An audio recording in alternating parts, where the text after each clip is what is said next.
Hey there, Groovesters, Groove Stars, Ridgely here. Super excited to bring you a gentleman who is kind of like one of those wow guys, one of those wow major entrepreneurs, super successful, going to share some, I'm sure, very interesting pearls of wisdom with us.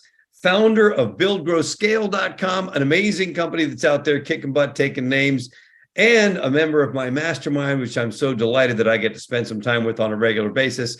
Matt Stafford, thanks so much for talking to us. Appreciate you. And take us back a little bit. How did your entrepreneurial journey start? Okay. Well, if I think about it, I actually started my first business when I graduated high school. So the guy that I was working for wanted to pivot and do something else.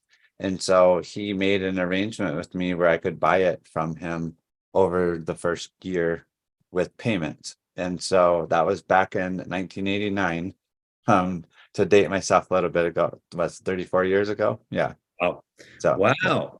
And where did it go from there? So you're out of high school, you're already buying your first company yeah. right out of high school. Yeah, literally when I graduated, that's what I started. And I had worked for him for 2 years during the summer and then after school and things like that. So I had a really good feel for the business. But yeah, I bought it and it doesn't seem like a lot of money now, but back then he was doing about $50,000 a year. Um, which back in 1989, that was a decent income. And so the first year that I took it over, I actually grew it from that 49,000 to 140,000. So almost tripled it. And there was a difference. Obviously, I had a lot of free time and no other obligations where he had a wife and two kids and all the rest. But yeah, I grew it to 149. The second year I took it to 400,000 and the third year I took it over $1 million. So I thought I was amazing, and anything that I touched was going to be amazing and would be phenomenal. And about 2 years, I kind of hovered around that little million plus mark for 2 years and started thinking that, again, like I said, everything that I would do was going to work out amazing. And I started making very poor decisions and everything didn't work out amazing. And so I kind of got burned out on that business and sold it to two of the people that were working for me and took a year off. And a friend of mine so this is probably in the 24, 25 years old by then. I took a year off and a friend of mine who owned a car dealership said, "Hey, why don't you come sell cars while you're taking this time off?" And so I actually went and did that for 12 months. And right away, like I was a top salesman, sold the most cars of anybody in the dealership. But I did not like having someone tell me what time I had to come in, when I could leave, if I had to ask for a vacation, do all this other stuff. And so I let him know that I was I was going to start my next business. And we parted as friends. But yeah, so that's kind of how it started. I know a lot of people, like, it sounds amazing to start off and you do really good because it's just dumb luck or just work ethic. And I would like to think I'm fairly smart, but when you lose the ability to be humble, it's amazing how poor your choices become. And you can look back on them and go, what was I thinking? Obviously, at the time, it seemed like a good idea. But like, it's because I wasn't thinking very clearly. I was thinking with my ego rather than logically. So, Well, and also I think, isn't it interesting how if you lose your ability to be humble, oftentimes the universe and the marketplace has a way to remind you of your own humility. yeah, 100%. And you don't realize, I kind of tend to be a little more woo-woo now just because I've realized how much like communication with people is your body language, your sincerity, your authenticity, like how vulnerable you are. And when your ego is really big, it's really hard to be vulnerable because you just don't see that part of yourself. And so it doesn't feel authentic when you're doing things. So what you used to do, you could say the same thing, but it doesn't work the same way, because who you are being isn't congruent with the message that you're actually giving. And tell us a little bit, because you've had an amazing career, multiple different businesses, become very successful. But tell me about one other instance where something just went south, like something, maybe it was in your last company, maybe it's in this current company, something went south, and which happens to all of us. What'd you take away from that moment, that crash, whatever it was? Yeah, I will use my current one. And yeah, I'm glad we're just ad-libbing here because this will make it very real. And it'll actually tie back to what we were talking about, being vulnerable and authentic, because it is still fresh. And so I don't really enjoy talking about it.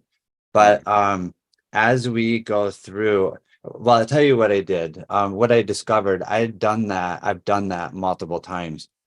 Grow something really big, and then I didn't realize this then, but I would for some reason sabotage it, and it was bigger than what I felt I was worthy of. And I would have never thought that in those moments, but over the years of experience, I mean, honestly, experience is the best teacher. And unfortunately, I've had some really good mentors that told me what was happening, and I just thought I knew better. If I would have listened to them, I would have done much, much better. But so what I'll tell you is I had a partner, and partners are like, it's like a marriage. So we would even joke around and say, hey, this is my work wife. And so in partnerships and in business, the people that you deal with, you have a relationship with them. And so as I started to address those issues that I had internally, everything else started changing externally. And so when you're in a partnership, if you change and the other person isn't willing to, there's this natural separation of where things just become less and less aligned. And in that process, no animosity now. It certainly wasn't good when it happened. But things were done that were just blindsided. And so we decided to separate and create a different arrangement. And then 11 days after we did that, took our entire customer list, all of our clients, everything, emailed them an email, hey, why I sold and what I'm doing now. And so when that happened, all the people that were paying us, to give them e-commerce advice, now we're like, hey, is this what you're doing, or is it this other thing? So it was very confusing, and it created a lot of unrest in our business. But again, initially I thought, man, this is terrible. But what I realized is the moment that I was able to separate my identity from the business, I was actually able to look at the business from a perspective of, hey, what is something that I really want, that I'm going to be excited to go to work for every day? What things are we doing that over time, the business got fairly large. We had about 70 employees. What are the things that we're doing right now that probably really don't make sense, but that was kind of just part of the machine? And I will tell you, it's quite a bit smaller, but I am way happier, and I'm super grateful that it happened, because what it taught me, and this is the part that I'll never forget. I had a really good work ethic, and I was smart. So basically, I was able to build these businesses by just working really, really hard using my brain, but I didn't build systems and processes and things like that. And eventually I would burn out because you can only keep that pace for so long. And then it would kick into the self-sabotage.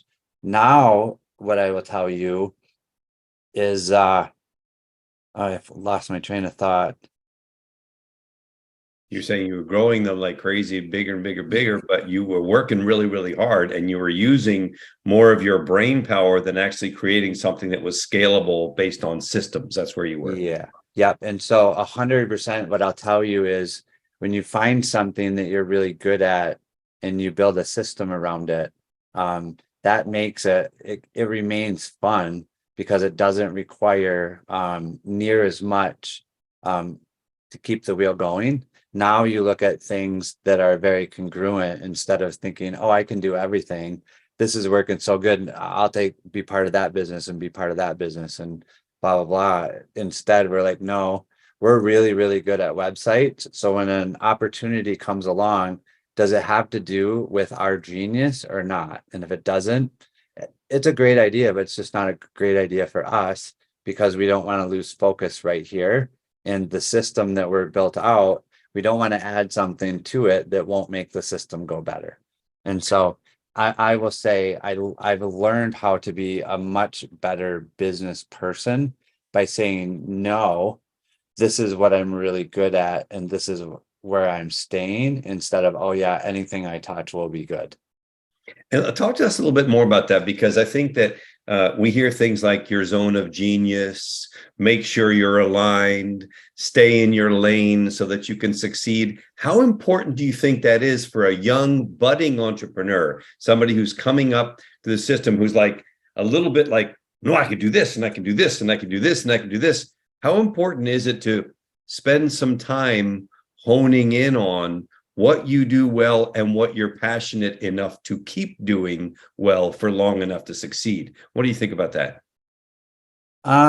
Yeah, so I'm not sure it's a popular answer. I don't think that you have to love what you do to love doing it. So I'm passionate about building businesses and I really, really enjoy doing that and helping other people do that. I've had businesses that I really wasn't passionate about, but I had so much fun building it because I like to build stuff. And the way my brain works, and you know this, I like to take a whole bunch of things and put the puzzle pieces together so that it's really super efficient. And that's what I'm good at. And so that allows me to, it doesn't have to be in a certain industry or certain field, but I like to take all the different pieces and figure out a better way to, improve the mousetrap. And the funny thing is, everybody thinks like, oh man, you have to have this super great idea, or it's got to be this life-changing thing. No, you can actually take another really good idea that's already being done and just make it a little bit better. And that's all that it really takes for you to then stand out. It's not, you got to be this earth-shattering thing. And so for us, what I'm really good at is taking a website and making that communicate clearly with the customer or the client on the other end. Because that's really what your website is. It's a conversation with your customer that you're not there to have. So you need to be able to make it clear. Let's talk about that for a second, because almost everybody that's going to watch this is in some way connected to online marketing. They've got a website of some kind. Yep. And yet I always use the analogy, most websites are nothing more than an online brochure. And what we're really looking for them to be is a business conversion tool of some kind or another. But I love the way you just described it. It's a place where you're having a conversation with your customer or a conversation with the client. Can you say a little more about that? That's fascinating. Yeah, I think your website should be a living, breathing thing. Like it should be iterative. So one of the things that I shared at the mastermind was what we put on the thank you page from people that buy from us is, what's one thing that almost made you not buy? So you get feedback from people that just spent money with you. They tell you what their friction points were, what they didn't understand. And so you can go back by doing little things like that. I use the phrase small hinges swing big doors. So by just getting those little nuggets from the people that are on the site, you can take that back and remove that friction. And when you do that, you're removing the business problem from the customer's point of view.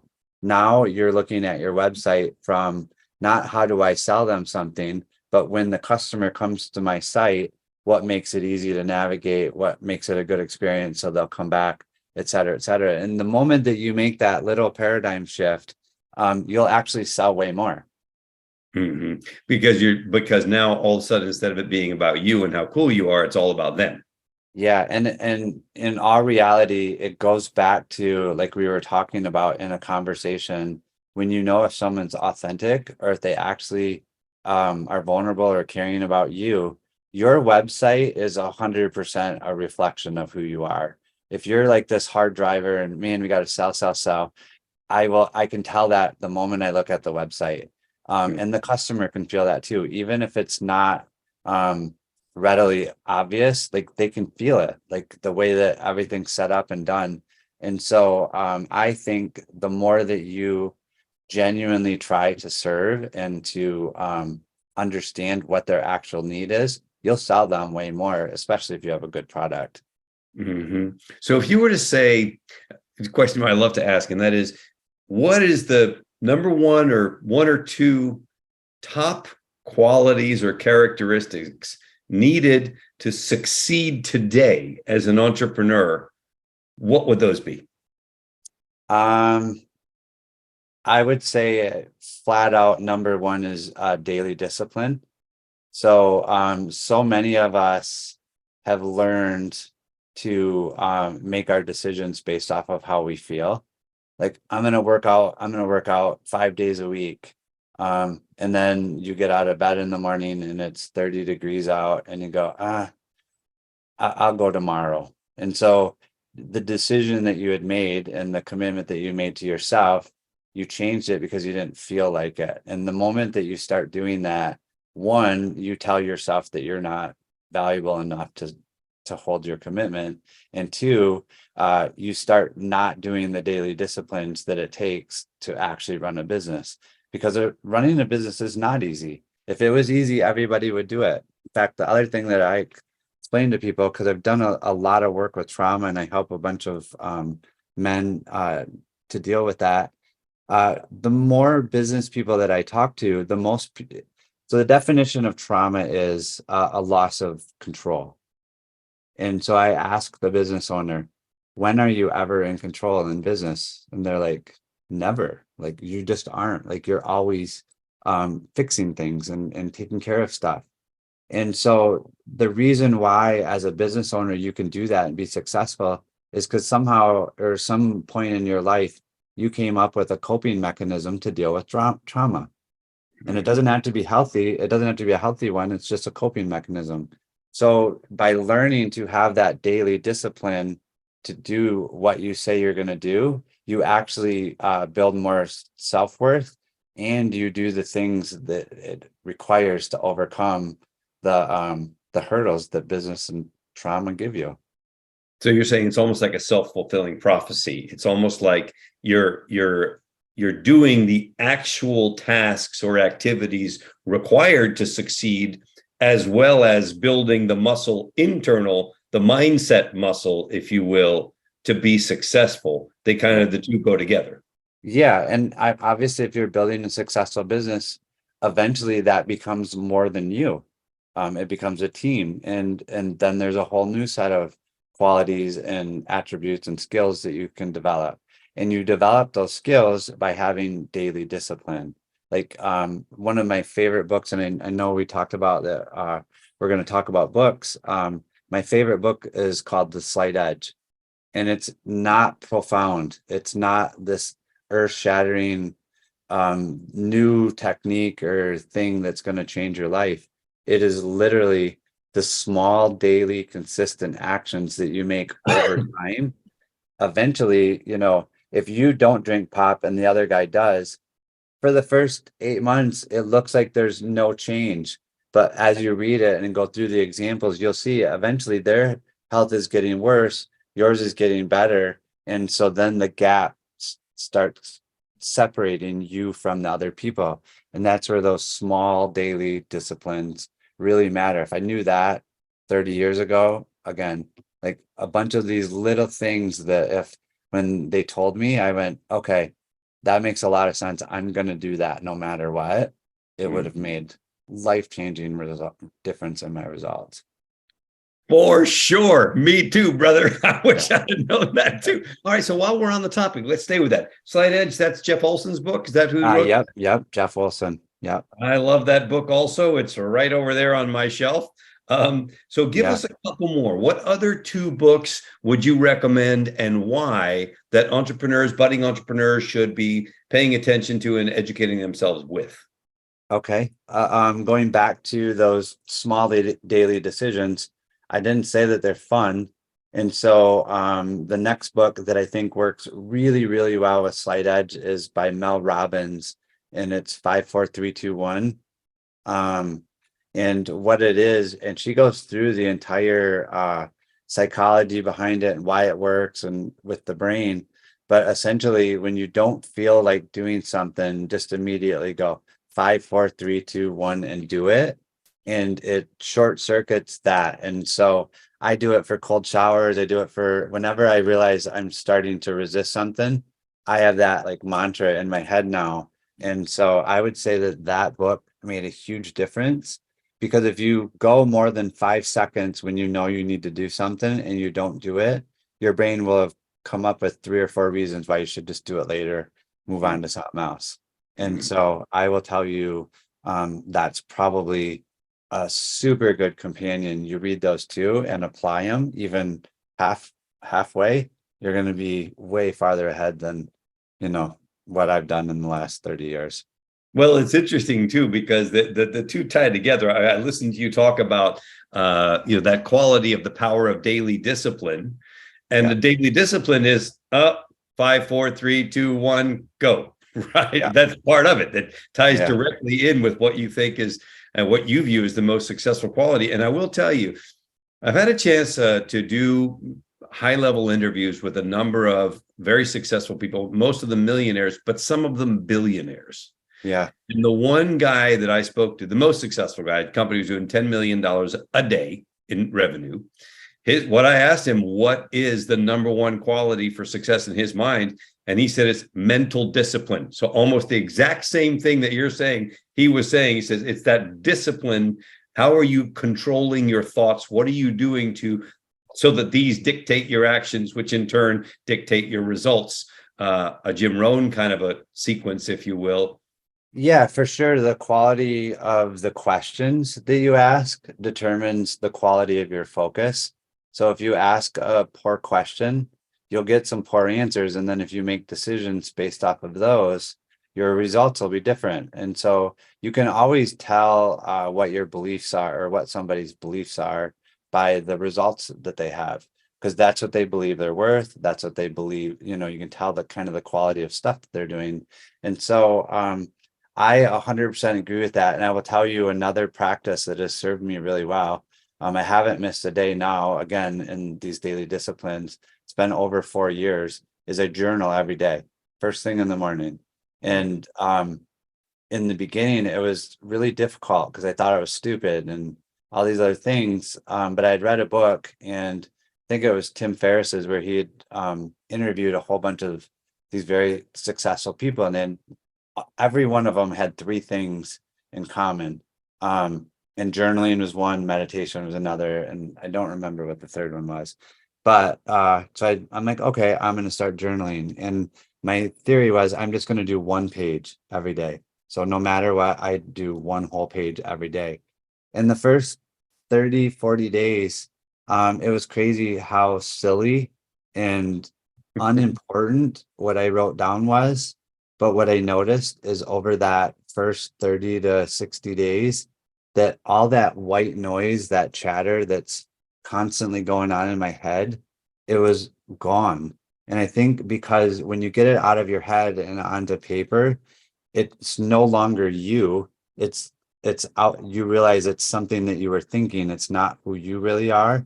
And it just cleared it away. And that made for better quality thinking. And over time, I've learned to come up with better and better questions like, how could it be any better than this? Or what if it was easy? Because we label stuff in our brain a certain way, and then our body feels how we labeled it. So if we're like, man, this is really hard. If we just, when we say that, I always just reframe, yeah, but what if it was easy? because then it makes me think, okay, what is actually difficult about this? It's not going to kill me. I'm not going to get kicked out of my house or be out on the street if I don't figure it out. It's not hard. It's just a set of processes that I need to do each day, and I'll get the result. And so if I just go, oh, what if it was easy? What can I find fun about it? What's interesting, whatever. And it quits being hard. And then you actually enjoy stuff. For me, instead of feeling like it's a grind, I literally, that one question, what if it was easy, has made a huge difference in how good I think. Because when you're thinking it's hard, you're finding things that confirm that. When you think it's easy, you're finding ways to innovate and be curious and things like that. And that's typically when the best ideas come out. Yeah, I totally get that. So just to close the loop, book number 3. Book number 3. Honestly, it's not available to people. It's actually a book that Rich Sheffern, a friend of mine, wrote, and it's Hidden Obstacles to Your Success, and it's an entire book on thinking about how you think. And it's literally, I can't tell you, I've gone through it so many times, because each time that you go through it, who you are, when you read it, you see it from a new perspective. And so for me, it's literally I've made life-changing decisions based off of that book, and they've worked out very, very well over the last several years. And so, yeah, you might be able to Google it. I don't know, but it's not like a big published book. It's called Hidden Obstacles to Your Success, and it's by Rich Sheffern, and it's phenomenal.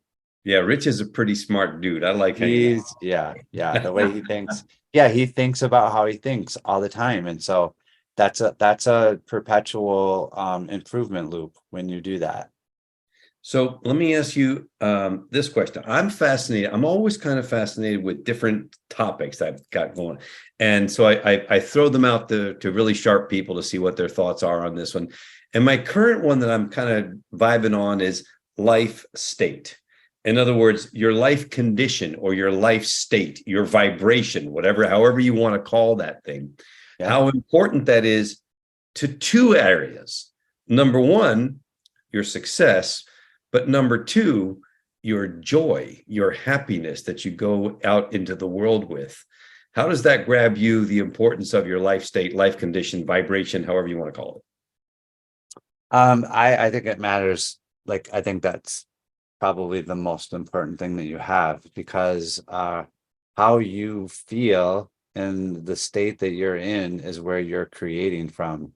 And so if you're in a state of lack, or you're looking for some external thing to make you happy, what happens is you go get that external thing, or you earn that external thing, and then you realize, oh, that's not actually what I wanted to be happy.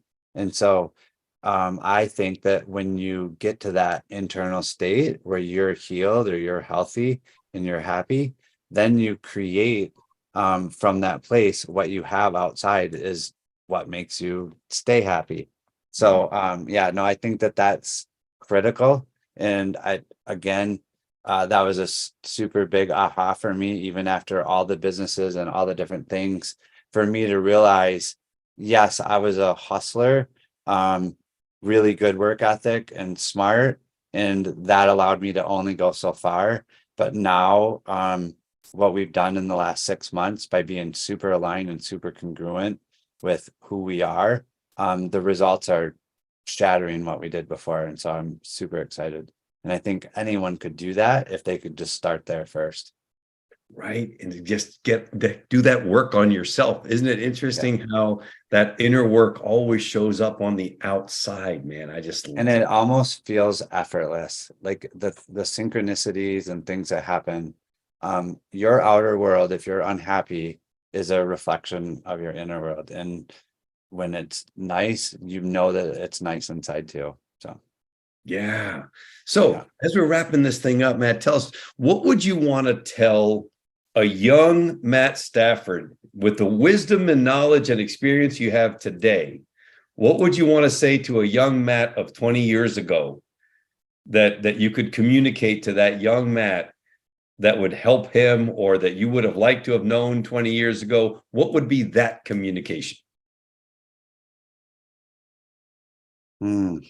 Cool question. One, yeah, that's a great question. One, I would reassure him that everything's going to work out, because so much of our life we live thinking, or we live our life thinking that getting this thing or achieving this certain thing is going to make everybody like us or be accepted or whatever. So letting him know that, like, no matter what, everything's going to work out, even if you don't go the shortest path.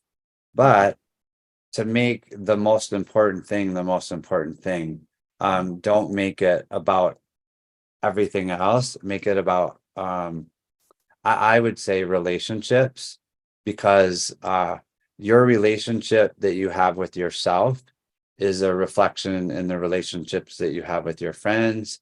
It's the same relationship that you have with money. It's the same relationship that you have with food. And so until you get your relationship with yourself good, all the other ones are basically a byproduct of that relationship. And so, yeah, knowing that it'll all work out. And the second thing is, listen to smart people. Like, don't think that you're smarter than them, because experience is much better than smart. There's a lot, there's a lot of smart people that don't do very well. There's a lot of wise people that give really good advice that are very happy and do just fine. So Final words to the entrepreneurial out there, the last gem coming from Matt Stafford. What would you want to tell the young person or the new person, no matter what their age, they're young in ideas? What would you want to suggest to them, or leave with them as parting thoughts from you? I would say that we literally are alive in the best time ever to be able to do anything that you want to do and learn, as long as you're willing to work and again, listen. I think listen and think. You're gonna have fun and you can be successful. Like, this is absolutely literally the most exciting time that I've ever seen. Like, I can't even imagine what it would be like to start over in this. It would be amazing. Matt, thank you so much, man. On behalf of the entire group community, really appreciate the time you've given us. I know you're a really busy guy, so appreciate all those wisdoms. So much gold here, worth paying attention to many, many other times. Matt, really appreciate you, man. Look forward to the time we get to spend together again in person, probably a couple months from now? Yeah. Thank you very much. I'm super happy to share. All right, Matt. Thank you very much. On behalf of the entire group community, we appreciate you, and we will definitely be pulling a lot from this. So, my brother, big love your way, and thank you. All right. Thank you. See ya.